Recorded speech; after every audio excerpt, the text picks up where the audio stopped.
Building line पण नाही, दारूचा धंदा पण नाही. मग याला आपण सोन्याची अंडी देणारी कोंबडी म्हटलं तर चुकीचं काय? बरोबर आहे. आता शेतकऱ्याला कोंबडी पाळायची कशी, कोंबडी वाढवायची कशी, किंवा गाय म्हैस पाळायची कशी, ती वाढवायची कशी, किंवा बकरी पाळायची कशी, वाढवायची कशी, हे शिकवायला लागत नाही.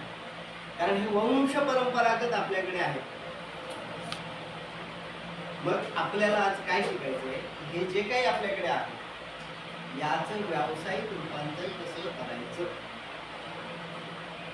एवढंच आपल्याला शिकायचं. आता इथे हे 4 मिनिट आहेत ना, याच्याऐवजी आपल्याला प्रयत्न काय करायचे?